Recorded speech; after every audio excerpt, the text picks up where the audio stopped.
Recently on Divergence SMP, I made a mud making machine and an automatic wheat farm. And today I'm going to talk about why I built it, what I built, and then go into a creative test world to show off how it works and how I built it. The mud making machine, I built it because I saw Major Madden making mud for a project he was working on. And at first he was making the mud like this, by placing the dirt, collecting water, using the water bottles on the dirt to make mud, breaking the mud, and then repeating.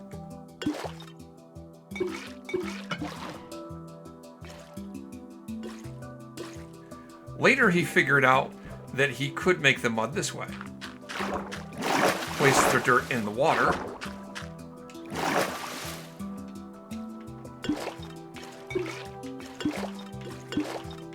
and then make the mud this way.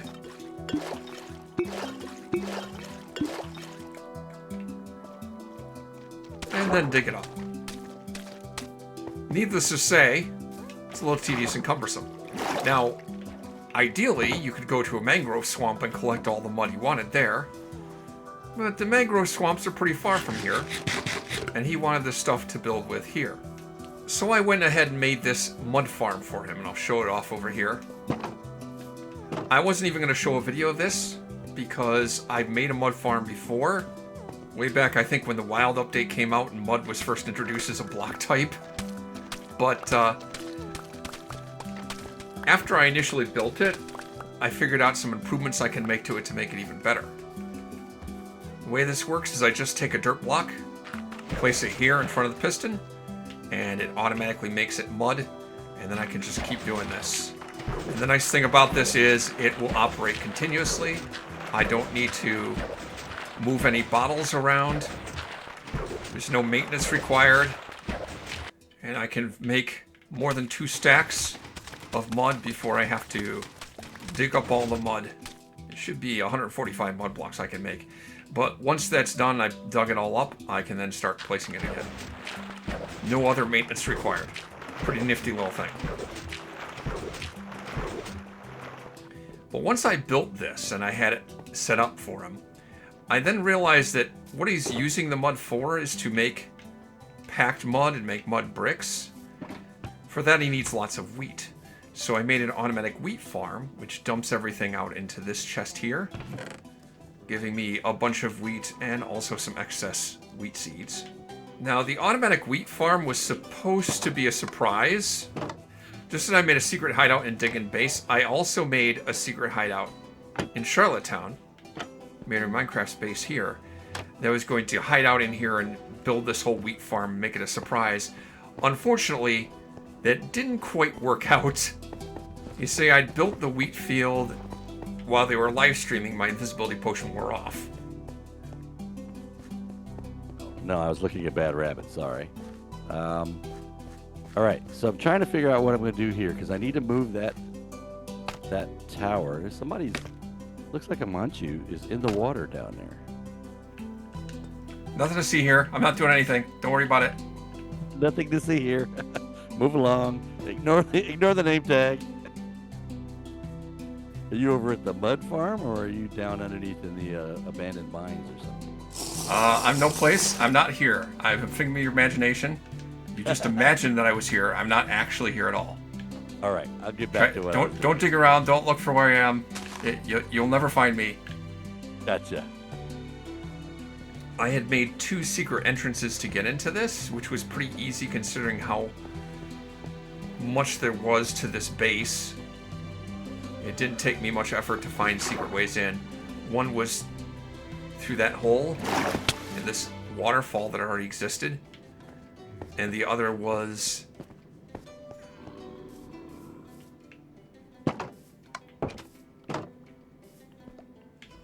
back here, where somebody had already set up a little noisemaker to make zombie noises and freak them out. So they'd already made this secret area, and I just cut this ditch back here, leading to the wheat farm that's directly underneath the mud making machine. So now you can see what I built, Now let me go into a creative test world and kind of reproduce these builds, the mud making machine and the automatic wheat farm, and show you how I did it and how it works. I'm going to start by making an item filter.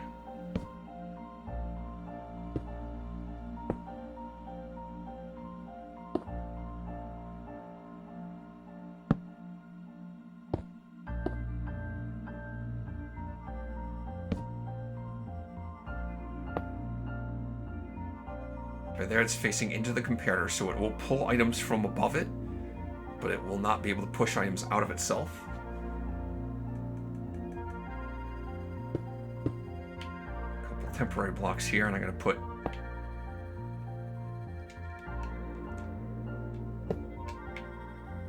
two hoppers facing this direction. This hopper's locked by the redstone torch. And here I put 4 of some stackable items, sticks are fine, and then glass bottles in this slot. Once the hopper is full enough, this comparator puts out a signal strong enough to power that block, turning on this repeater, powering this block, and causing that redstone torch to turn off, unlocking this hopper, which then will pull the glass bottles out of the hopper above it until it's no longer full enough and the comparator is not putting out a strong enough signal to power this block anymore. The torch turns back on and relocks this hopper. Now in place of this block, I put a dispenser, and I need to fill that dispenser with glass bottles. There, that should be good enough. As long as there's a bunch of glass bottles in every slot, that should be good. Now, on top of this hopper, I put another dispenser, and that dispenser I'm going to fill with water bottles.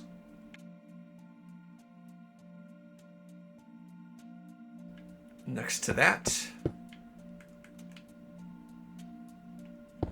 put a piston facing that way. So I'm going to place the dirt block against this piston. That dispenser activates, use one of the water bottles on the dirt block, turning into a mud block. And then I need this piston to push that mud block out of the way.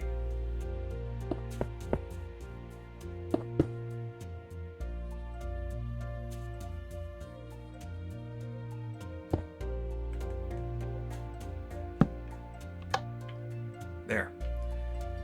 I don't really need those blocks there. So this redstone dust is now powered. So now, if we have a dirt block here, there you go. This dispenser was activated, it used a water bottle on the dirt block and turned it into mud.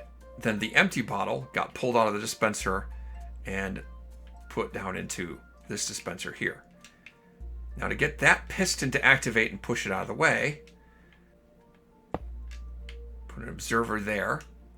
That will send a redstone pulse every time this dispenser is activated. And that'll power that block and have the power pass across that redstone and power the piston.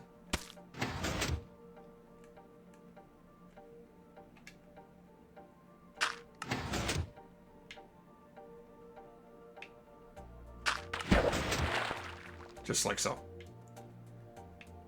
I don't know why that didn't activate the first time. But yeah, just like that. Now obviously, this is going to run out of water bottles.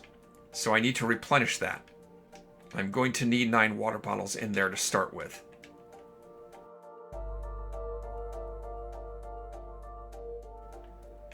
A sticky piston there facing down.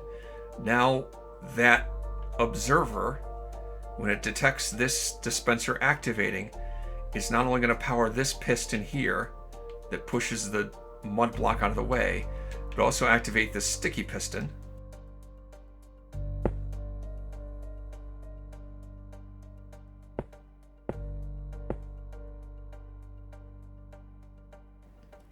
And that'll push that redstone block down to there, sending power through here and activating this dispenser with the glass bottles in it.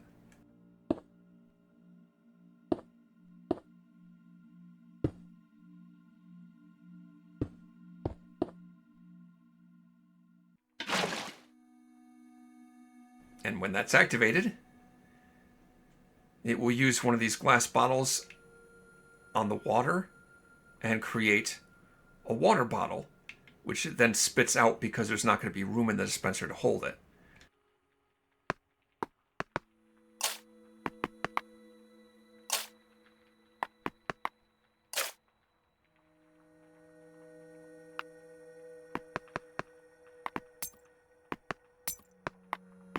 I just have to get that water bottle to float up to the top of that pillar of water. And whoops! Ha ha! I had an accident. Yeah, but the water bottle should float up to the top of that pillar of water and then over to the hopper, refilling that dispenser with water bottles. Alright, what did I just lose? Alright, let's pretend I didn't screw that up and forget to put that block there and wash away all the redstone. So yeah, so now, whenever I put the dirt block here, it activates the dispenser. The observer detects that and activates this piston, pushing the mud block out of the way, and this piston, the sticky piston, which pushes that redstone block down here, activating this dispenser, creating another bottle of water, which then floats up to there and over to the hopper. Now, I've tried doing this with a bubble column, and it doesn't work. For some reason, the dispenser with the glass bottles is only going to fill the glass bottles and make water bottles if it's a water source and not a bubble column.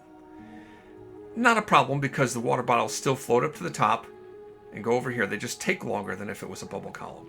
And that's why I need to make sure I start with 9 water bottles in here, so that as I'm placing these dirt blocks,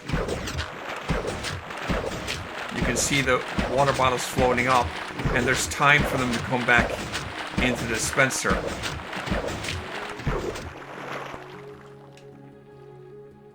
So I never run out of water bottles in this dispenser. Now, you see I've come to a problem, because this piston can only push 12 blocks at once. Once it's pushed 12 blocks, it's stuck, and it can't push anymore.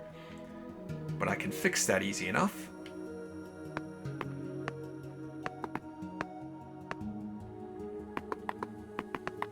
Placing out 12 blocks there, and 12 pistons.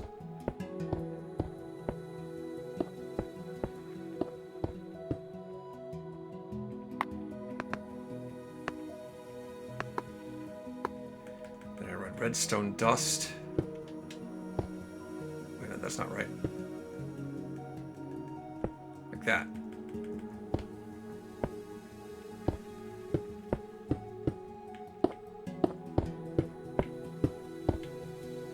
Redstone dust along there, and then put a redstone torch here. That redstone torch powered the mud block that was on top of that, and that conducted redstone power to this line, causing all of the pistons in the line to activate and pushing them out of the way. Now, instead of only being able to make 12 or 13 mud blocks at once, I can make 12 times 12 before it seizes up, which is 144. My previous design of this, I didn't have this dispenser down here filling the water bottles and moving them back up to here. So you would either have to have a bunch of filled water bottles in a double chest or a couple double chests, or I would have the dispenser filling the water bottles right here and have a bunch of empty bottles, which I then have to take out of a chest down here and move back up to here. But this is nice because I never have to move any bottles around. It just works perpetually. And that is the automatic mud farm.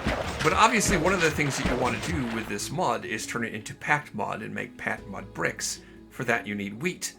And that's where that automatic wheat farm came in. Using a farmer to make an automatic crop farm. For most crops, what you would do is simply have an extra villager at the edge of the farm that farmer working the crops can't quite reach. And that extra villager will have hoppers around them. So when the farmer sees that the other villager doesn't have any food, and they'll have excess food, they try to throw the food that they got from the farm at that villager, and it ends up going in the hoppers. That will work for most crops, but not for wheat. Because unfortunately, with wheat, farmers collect the wheat, and then they make bread with it. And they'll throw bread at the villager. That's not what you want. I'll show you how I got around that in a minute. But first, I'm going to lay out the cropland here. And I'm going to have a collection system of a hopper minecart on rails. The whole farm is going to fit within a 16 by 16 area. I have it chunk aligned because I'm really afraid of, as chunks get unloaded, the hopper might stop moving or disappear. I don't want that to happen. So everything's fit into one chunk.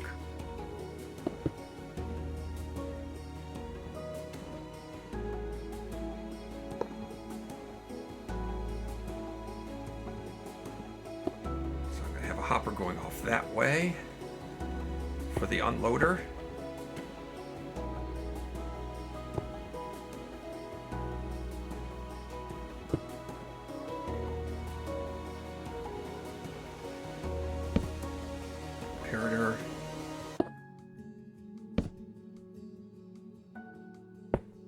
Peter.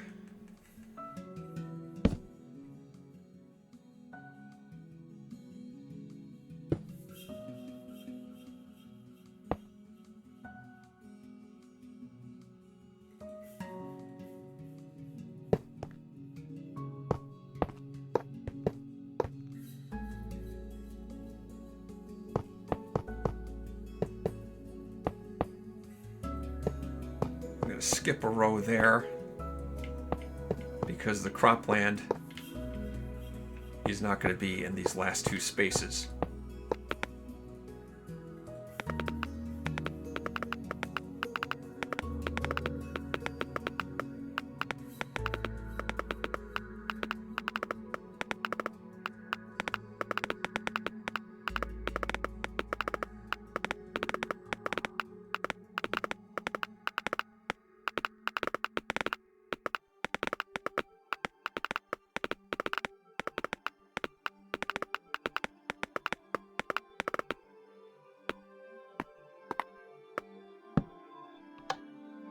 You notice a technique that I often use when I'm putting down powered rails in order to tell which blocks I've powered. You see I've powered these blocks just by putting levers and switching them on.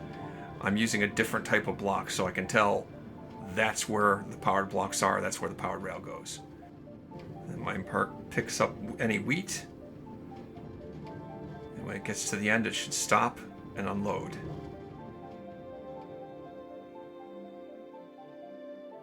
Of course, I have to put it into something, don't I? Because the way this works is this comparator is going to be on as long as there's an item in this hopper. And I didn't put any part of the hopper to unload yet. So, we go ahead and put a dropper there.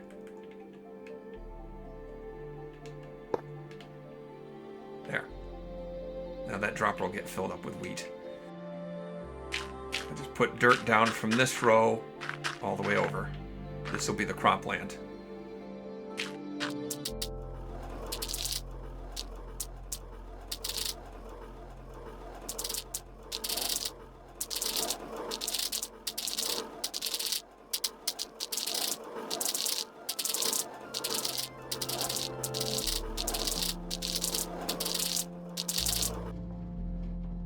One, two, three, 4 blocks.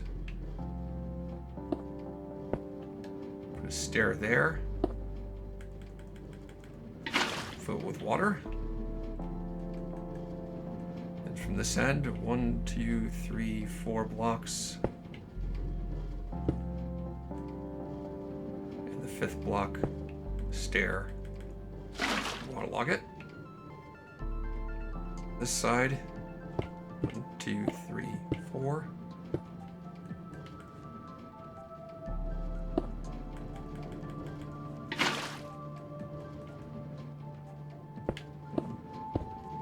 1, 2, 3, 4.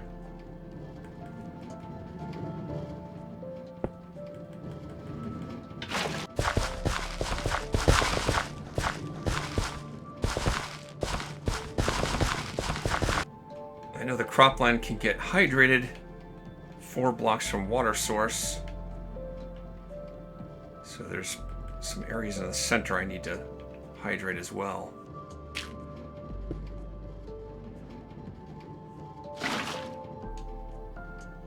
Yeah, that should cover it. Now everything should be near enough to a water source to get hydrated.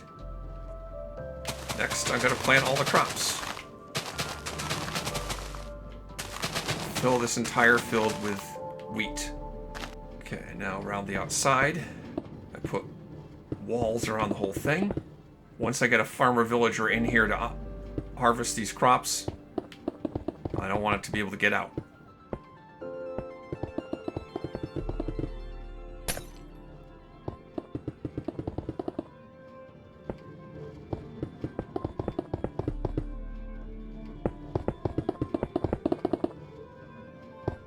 And in the case of the farm that I made, since it was hidden underground,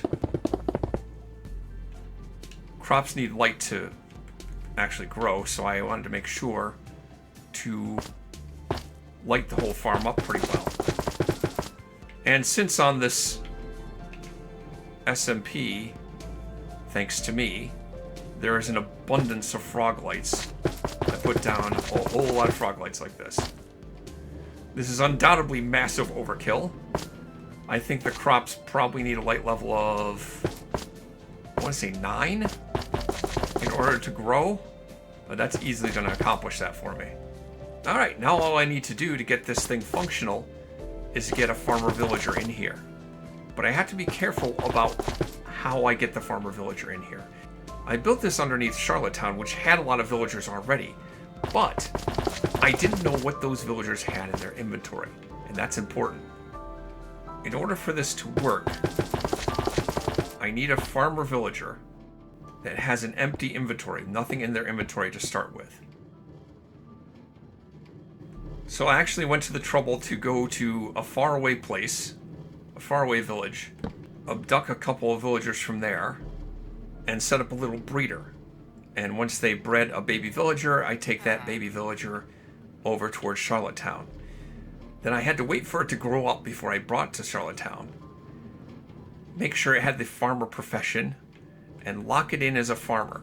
I traded with them to lock in their profession and then threw 8 stacks of seeds at them.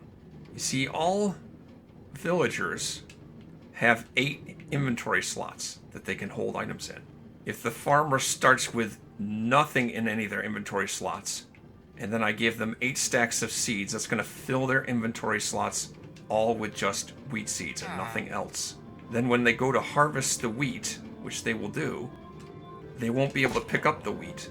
They'll have seeds in their inventory so they can replant seeds, wheat seeds, and they'll be able to pick up seeds to fill their inventory back up. But once I fed them 8 stacks of wheat seeds, now they can fit no more in their inventory. Then I drop them into the farm.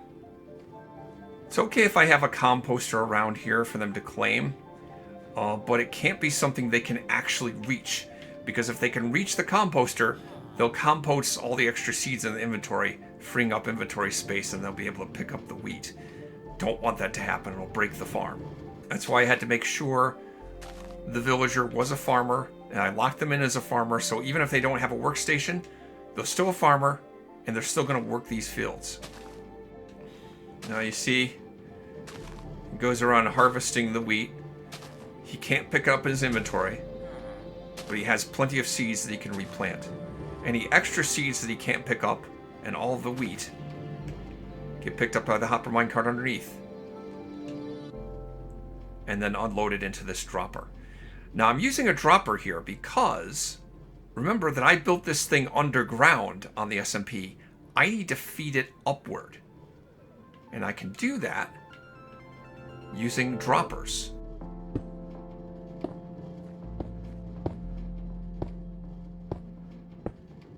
I tried using a bubble column, but it kind of Ended up backfiring on me. It was very messy. But this is quiet and it takes up less space, so that's kind of nice. To make this work, I put comparator here.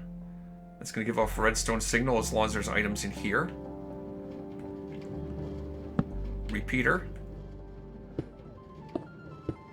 And then redstone dust around here.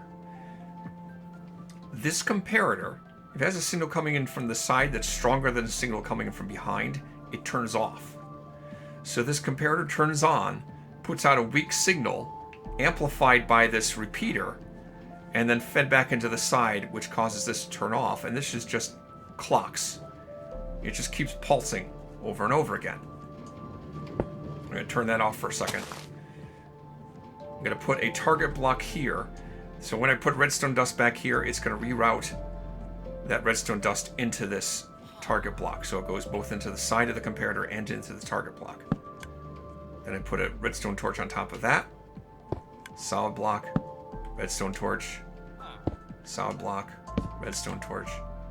Repeat that all the way up.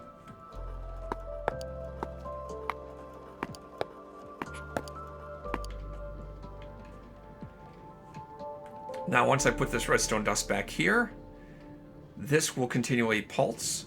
It's going to power and unpower that target block repeatedly, causing this dropper to power and unpower repeatedly. Also causing this redstone torch to turn on and off. So alternatingly, all of these droppers are going to activate. And it pushes all the items up the droppers all the way up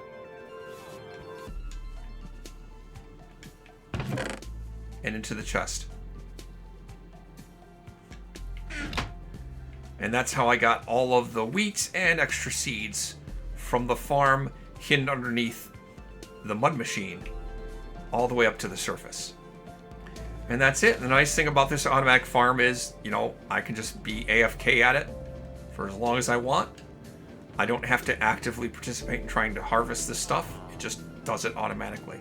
It's a nice thing to put at your base, someplace you're going to be quite a lot.